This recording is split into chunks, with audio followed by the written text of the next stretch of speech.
To prove he's no worse than me, he deliberately got close to my rival's childhood sweetheart, planning to marry her before I could. But before he could even make a move, I already delivered my rival's sweetheart right to his doorstep overnight. See?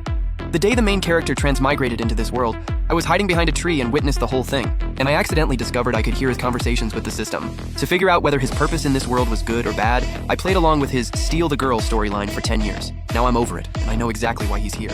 Just to win over my fiancé. But just as I was packing up to leave the country and dodge all their cliché drama, I stumbled upon the main character and his system having a tearful farewell at his wedding. Congratulations, host. You and Shen Qingxiu are officially married. Happy ending achieved. I'll be leaving now. Gu Huai gave the system a slight nod. All right, thank you. The system gave me a second chance at life. I hid in the corner listening to their conversation, quietly laughing to myself. So the system's actually leaving? Without it here controlling the plot, who knows what'll happen after the finale? So I pulled out my phone and canceled the flight I'd just booked. Then I shot a devious look at the happy couple about to tie the knot. Gu Huai and Shen Qingxiu's wedding was insane. Over 100 camera angles, plus they brought in big influencers to live stream it. The second it went live, the comments started flooding in. Finally! CEO Shen and Gu Huai made it official. That guy must be losing his mind right now. CEO Shen and Gu Huai's journey wasn't easy. My boy Gu Huai finally found true love. Without that toxic dude, CEO Shen would have married my man ages ago. But honestly, it was because of that guy that my man realized what he truly wanted.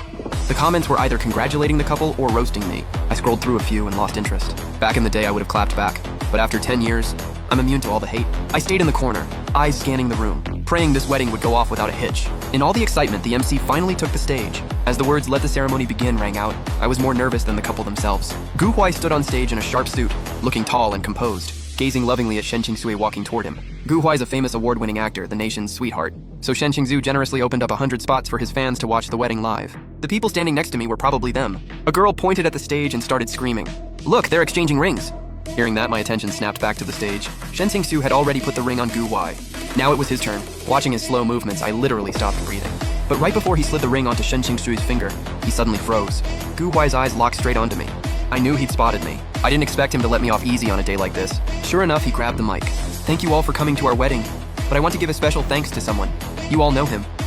Everyone followed Gu Huai's gaze toward me. For a moment, no one recognized who I was. Gu Huai continued. You all know it wasn't easy for Qingxiu and me to get here. We went through a lot of obstacles. Those familiar with us know what I mean. I looked up and met Gu Huai's scheming eyes. Yeah, their obstacles were all caused by me. Gu Huai looked at me and spoke. Jingchen, I know you're not over it, but I want to say, love doesn't follow a first-come, first-served rule.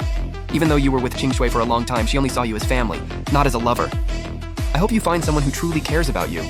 And thank you, Qingxue, for always standing by my side. The moment my name was called out, I could feel hostile stares locking onto me from every direction. A few people even walked over and surrounded me in a circle like they were scared I'd cause a scene. And that's exactly what Gu Huai wanted. He dragged me into the spotlight to get publicly humiliated. Only then did Gu Huai finally pick up the ring and put it on Shen Qingxue. Seeing that, the weight I'd been carrying finally lifted. One of Gu Huai's fangirls pointed at me, teeth clenched. CEO Shen and my man are married now, you toxic piece of trash.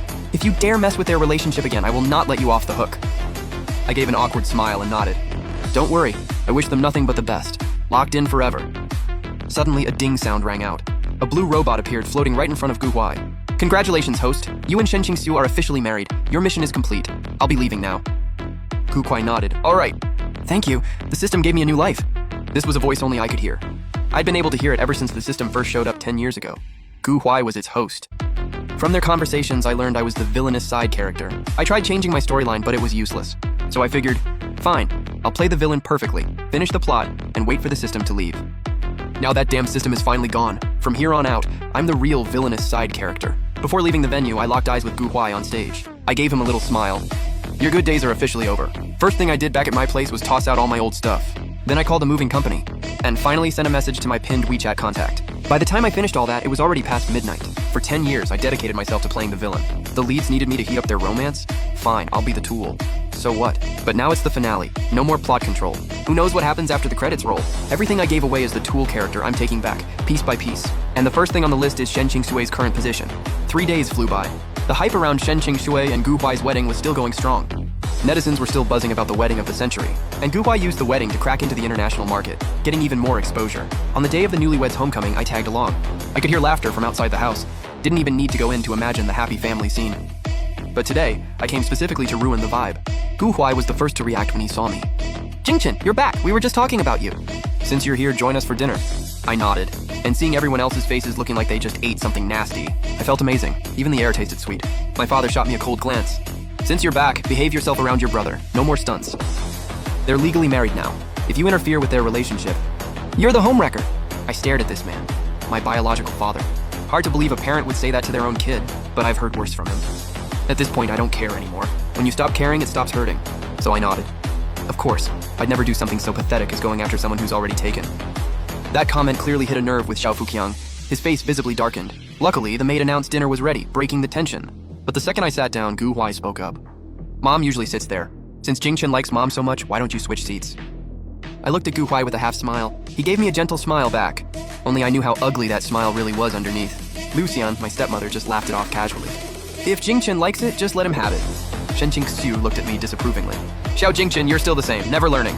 I slammed my hand on the table, hard. This is my house. Who told you I need outsiders' permission to eat at my own table? Eat or get out. That slap on the table startled everyone. Nobody expected me to push back. Especially against Shen Qingxiu. After all, everyone knew she was the one I loved but could never have. Back then I was rebellious but only listened to her, and she used that to brag. So what if he's a rich heir? He still does whatever I say. So everyone assumed I'd never fight back, never refuse. But they forgot, I used to have edges. Even after 10 years of being a simp, those edges didn't disappear, I just hid them. Now that the system's gone and I'm free, I'm doing whatever feels good. No more holding back, no more suffering in silence. Xiao Fuqiang snapped out of it first.